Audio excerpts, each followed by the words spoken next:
Bonjour à tous, on se retrouve une nouvelle fois pour la suite de notre cours Angular. Dans la dernière vidéo, on a vu comment passer des informations d'un composant parent à un composant enfant en utilisant des inputs. Et aujourd'hui, on va voir comment renvoyer des données de notre composant enfant à son parent à travers des outputs qu'on peut aussi appeler des événements. Donc dans cette vidéo, on va expliquer ce que sont les outputs et comment les utiliser. On va également voir comment utiliser les inputs et les outputs afin d'interagir avec des éléments HTML. On va parler de la nouvelle fonction output qui est disponible à partir d'Angular 17.3 et qui est en developer preview. Et pour finir, on parlera également de la méthode model qui est à la fois un input et un output et qui va nous permettre de simplifier grandement notre code, mais ça, je le garde pour la toute fin de vidéo. Le but de cette vidéo est au final d'avoir une barre de recherche interactive comme celle-ci. Pour rappel, cette série de vidéos s'inscrit dans une longue lignée de vidéos dont le fil rouge est la création d'une application de visualisation et de gestion de cartes à collectionner de type Pokémon, Magic, Yu-Gi-Oh et ainsi de suite. Et ces tutos sont également présents sur mon blog en version écrite où vous retrouverez toutes les explications avec les lignes de code et les liens que vous pouvez directement recopier si nécessaire.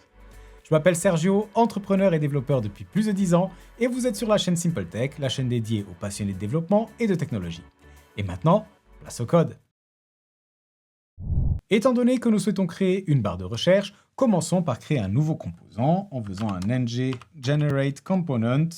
On va le mettre dans le dossier components et on va l'appeler searchbar.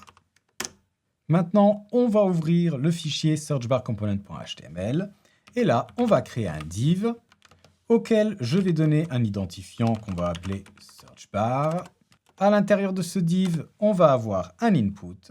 On va lui mettre un petit placeholder qui va être égal à search avec 3 petits points.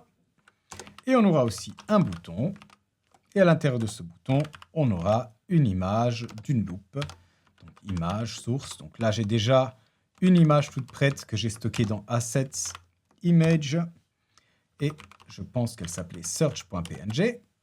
Maintenant, on va rajouter un petit peu de CSS.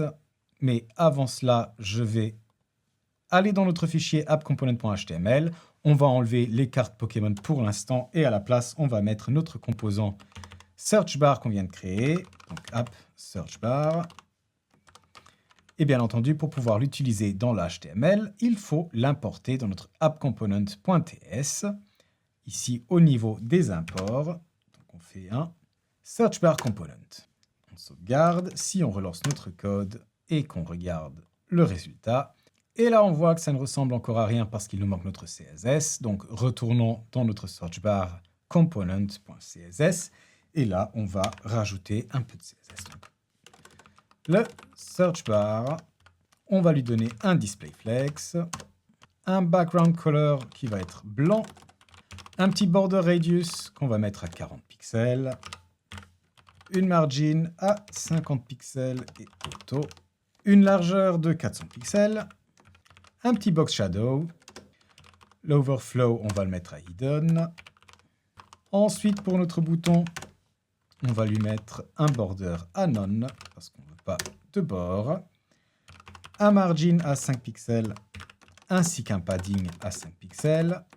Le border radius aussi à 40 comme avant.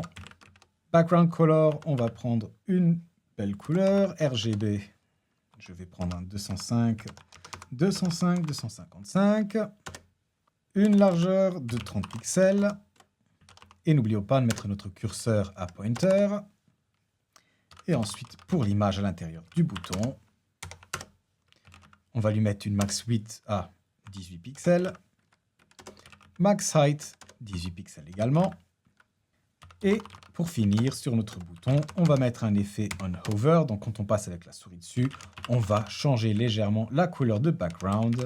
On va la rendre un peu plus foncée. Donc, RGB 179, 179, 255. On sauvegarde. Et là, bien entendu, ça ressemble toujours à rien parce que j'ai oublié de changer mon input afin qu'il prenne déjà toute la place. Et en plus, il y a ce petit bord là et ces effets d'input traditionnels qu'on ne veut pas voir. Mais pour ça, il n'y a pas de problème. Il suffit qu'on rajoute ici un input. On va commencer par faire un all unset pour enlever tous les paramètres par défaut de notre input. Et puis, on va faire un flex grow de 1 afin qu'il prenne toute la place et un petit padding de 10 pixels et 20 pixels. On sauvegarde et voilà, notre search bar est toute prête. Maintenant, pour vous montrer comment fonctionnent les outputs, j'aimerais que dans notre app component HTML, on affiche dans un premier temps le nombre de fois que le bouton de recherche a été appuyé. Donc, on va ajouter un petit texte dans notre app component.html. Et là, on va simplement se mettre en dessous et taper un click count, double point, suivi d'une variable qu'on va créer qui sera la variable count. Et là, donc, dans app component.ts, on va mettre count à 0. Count number est égal à 0. Avant de voir comment créer notre premier output, voyons comment on peut être notifié d'un clic sur notre bouton. Eh bien, pour cela, Angular nous expose des événements par défaut que nous pouvons utiliser. Et ici, l'événement qui nous intéresse est l'événement clic de notre bouton. Pour pouvoir être notifié de ces événements, on va devoir spécifier en tant qu'attribut du composant en question le nom de l'événement auquel on souhaite réagir, entouré de parenthèses. Donc là, on aura entre parenthèses l'événement clic. Donc là, si on retourne dans notre fichier searchbar.component.html et qu'on regarde notre bouton, on peut ajouter entre parenthèses l'événement clic et on dit égal à, et là, on va devoir déterminer ce qu'on va faire lors de cet événement. Donc moi, je veux faire appel à une fonction qu'on va appeler searchClick, à laquelle dans un premier temps, on ne va passer aucun paramètre, et maintenant, il va falloir la créer dans notre fichier searchbarcomponent.ts, et là, je vais simplement créer la fonction searchClick, et on va dans un premier temps faire un simple console.log avec le mot clic. Voyons si ça fonctionne. Donc là, si vous regardez mon terminal, lorsque j'appuie sur le bouton de recherche, on voit bien qu'il y a le mot clic affiché et on peut faire ça autant de fois qu'on le veut. Et vous voyez que le compteur ici s'incrémente, affichant que clic a été affiché plusieurs fois. Maintenant que nous savons comment réagir à un événement d'un bouton, regardons comment nous devons faire pour créer notre propre événement que le composant appComponent.html pourra utiliser afin d'être notifié à chaque fois que notre bouton est cliqué. Pour cela, il suffit de faire un @output qu'on va importer de AngularCore, parenthèse ouverte, parenthèse fermée, suivi du nom de notre événement. Donc on va l'appeler searchButtonClicked. Et ici, on va créer un nouvel objet du type eventEmitter, donc un émetteur d'événements. Et du coup, à chaque searchClick, au lieu de faire un console.log, on va faire un this.searchButtonClicked.emit pour justement émettre cet événement et donc notifier les composants parents. Là, si on retourne voir notre appComponent.html, on pourra donc faire appel à cet événement de la même façon qu'on a utilisé l'événement click. Donc on va utiliser des parenthèses. Et à l'intérieur de ces parenthèses, on va utiliser le nom qu'on vient de définir, donc searchButtonClicked. Et lors de cet événement, on va faire un increaseCount, qui est une fonction qu'on va définir dans notre appComponent.ts. Donc là, je rajoute un increaseCount. Et on va simplement faire un this.count++. Donc on va augmenter de 1 à chaque fois notre valeur de count. Là, si on appuie sur le bouton Search, vous voyez que notre compteur est bien augmenté à chaque fois. Là, on a vu comment créer un événement simple qui ne renvoie aucune valeur, mais pour aller un peu plus loin, on va regarder comment faire pour envoyer la valeur entrée dans la barre de recherche à notre composant appComponent. Tout d'abord, on va devoir faire, dans notre fichier searchbarcomponent.ts, un import de forms module, donc forms module qui est importé de @angular/forms. Grâce à cet import de forms module, on va avoir un input ngModel et aussi un événement ngModelChange qui vont être rajoutés à notre tag HTML input. Donc ici, dans notre searchbar.component.ts, on peut définir un nouvel input, qu'on va aussi importer d'AngularCore, bien entendu, qu'on va appeler search, et qui va contenir notre contenu par défaut de notre barre de recherche. Donc là, je vais le mettre avec une valeur par défaut juste pour vous montrer que ça marche. Donc je vais l'appeler initial. Et maintenant, ce search, enfin cette variable, on peut l'utiliser dans notre search bar component.html et la passer en paramètre à l'input ngModel. On va dire qu'il est égal à search. Et vous verrez que quand je sauvegarderai, tout de suite, le contenu de notre search bar passe à initial. Maintenant, ce qu'on aimerait faire, ce serait de pouvoir réagir à chaque modification de notre terme de recherche. Donc à chaque fois que l'utilisateur tape quelque chose, on veut en être notifié et en informer notre appComponent.html qui ensuite pourra l'afficher, l'utiliser, le modifier. Pour cela, on a l'événement ng model change et ici on va faire appel à une fonction updateSearch qui va être responsable de notifier à notre composant parent de ce changement. Donc pour cela, notre fonction a besoin de savoir quel est le contenu de notre input à cet instant T. Eh bien, ngModelChange va nous renvoyer une variable justement qui contient ce changement, donc la valeur de l'input. Et cette variable s'appelle $event. Et ce sera la même chose pour chaque événement. Donc chaque événement renvoie son output dans cette variable $event. Maintenant, créons cette updateSearch. Ce sera une fonction à l'intérieur de notre search bar component.ts qui va prendre donc la valeur de l'input qui est un string en paramètre. Et il nous faut un output pour notifier de chaque changement notre composant parent. Donc on va l'appeler output search change. Et faites bien attention s'il vous plaît à l'appeler comme ça cette fois-ci. Donc search suivi de change avec un grand C. Vous verrez plus tard pourquoi c'est important. Est égal à new event emitter. Cette fois-ci, je vais renseigner son type. Donc, notre événement va renvoyer un string. Et notre update search va simplement faire un 10.searchChange.emit. Et à ce emit, on va lui passer la valeur qu'on vient de recevoir en paramètre, donc value. On retourne dans notre appComponent.html. Et là, on va pouvoir réagir à un autre événement qui s'appelle donc searchChange. Et on va faire un update search. Oh, mieux, attendez. On va simplement créer une variable dans notre appComponent.ts qu'on va appeler search justement. Donc search qu'on va initialiser à rien du tout. Et ici, dans notre appComponent.html, on va faire un search est égal à, et rappelez-vous, je vous disais que l'événement retourne toujours sa valeur dans la variable $event, donc est égal à $event. Ensuite, on va afficher cette valeur juste en dessous avec un search double point et entre double accolade, notre variable search. Un petit BR pour que les choses s'affichent l'une en dessous de l'autre. Ce qu'on peut aussi faire, c'est passer le search on input afin d'initialiser notre search bar avec le contenu de notre variable search. Donc là, à nouveau, il n'y a rien dedans, donc je ne vois rien. Et si je commence à taper quelque chose, test, vous voyez que au fur et à mesure que je tape, mon texte search est adapté.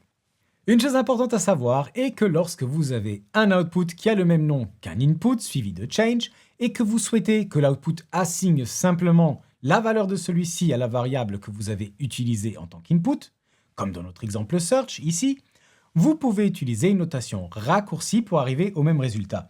Et cette notation, c'est de simplement avoir votre search entouré de parenthèses et ensuite ces parenthèses entourées de crochets. Et là, vous voyez que si j'enlève notre search change, que je sauvegarde, on va avoir exactement le même résultat. Donc là, si je tape test, vous voyez qu'au fur et à mesure, mon search est bien assigné avec cette valeur. Attention, c'est bien search entouré de parenthèses et entouré de crochets et non pas le contraire. Si vous essayez de faire le contraire, ça ne marchera pas. On appelle cette manière de lier une variable à la fois en tant qu'input et output du two-way binding par contraste à un simple input ou un simple output qui sont des one-way binding, donc des liaisons qui sont faites uniquement dans un sens. Il y a une dernière chose que j'aimerais mentionner avant de passer à la nouvelle fonction output. Notre @output peut prendre un alias en paramètre. Un alias peut être utilisé si vous souhaitez donner un nom à votre output qui est différent du nom de la variable de votre event emitter. Donc, imaginons par exemple que vous souhaitez que notre événement searchButtonClick soit appelé submit sans pour autant changer le nom de notre variable.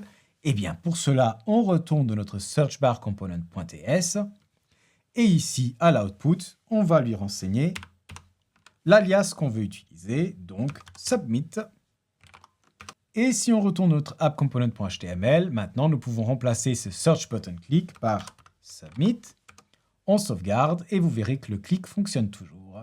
Nous pouvons maintenant passer à la nouvelle fonction output, mais avant, si cette vidéo vous est utile, n'oubliez pas de la liker afin d'aider l'algorithme à la promouvoir et lâchez-moi un petit commentaire avec vos impressions et vos questions. Vos messages sont une source de motivation et aident à améliorer les vidéos.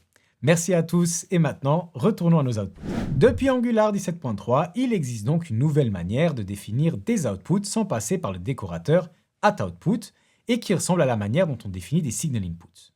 Si vous ne vous êtes pas encore familiarisé avec les signal inputs, je vous conseille d'aller voir ma vidéo sur le sujet qui sera dans la description.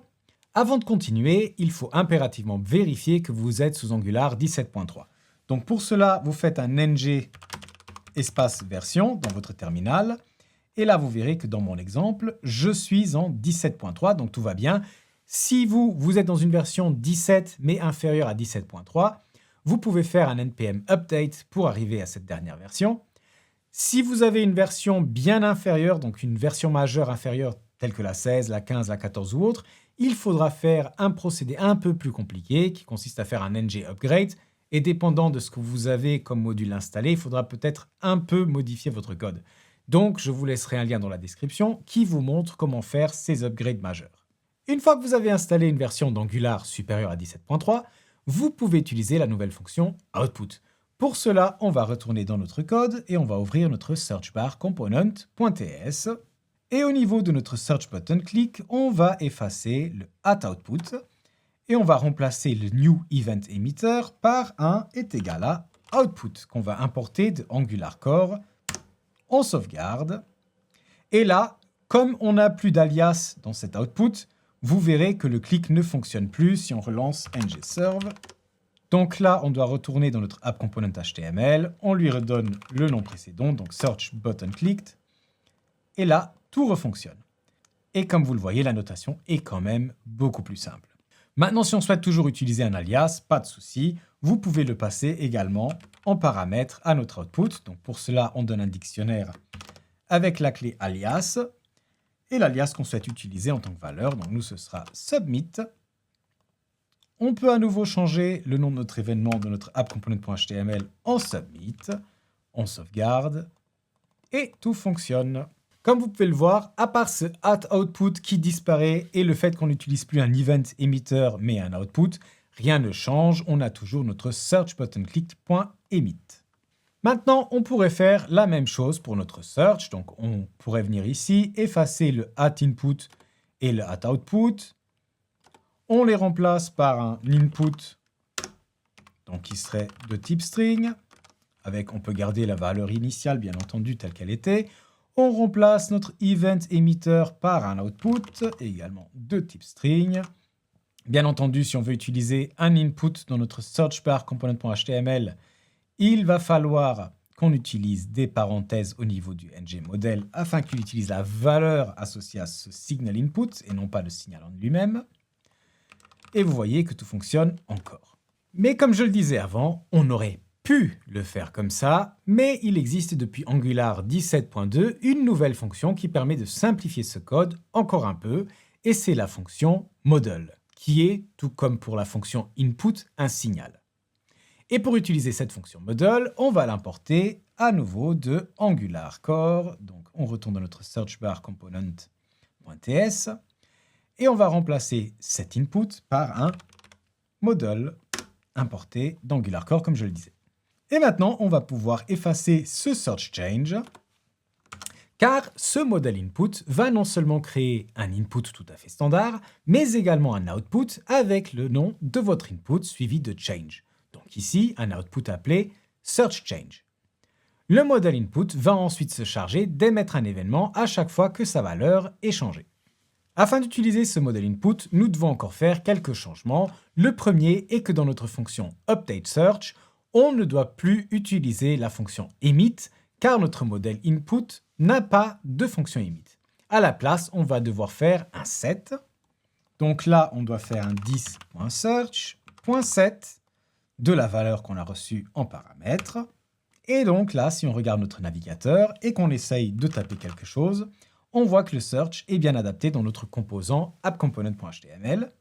Ce qui veut dire que notre modèle s'est bien chargé d'émettre les nouvelles valeurs à chaque fois qu'on a fait un set sur notre variable search. Là, on pourrait se dire qu'on a déjà bien simplifié notre code, mais on peut aller plus loin grâce à ce modèle input. Pour cela, on va retourner dans notre fichier searchComponent.html et là, on va regrouper les attributs ngModel et ngModelChange en un seul ngModel entouré de parenthèses et de crochets. Donc ici, on va enlever le ngModel change. Et là, on va avoir l'ngModel avec des parenthèses, suivi des crochets. Et le search, cette fois-ci, on va lui passer le modèle directement et non pas sa valeur, donc simplement search. Maintenant, grâce à ce two-way binding, ngModel se chargera de lire la valeur de notre modèle input. Et en cas de modification du texte entré dans la barre de recherche, ngModel se chargera également d'assigner la nouvelle valeur à notre modèle input. Et on peut donc retourner dans notre fichier .ts et effacer la fonction updateSearch. Comme vous pouvez le constater, tout fonctionne encore exactement comme avant. Et voilà, on a fait le tour de ce long chapitre. Ici aussi, je vous rappelle que je n'ai pas encore expliqué les signaux dans le détail, donc si vous ne voyez pas encore l'intérêt des signaux, ne vous en faites pas car la prochaine vidéo sera entièrement dédiée à l'explication des signaux.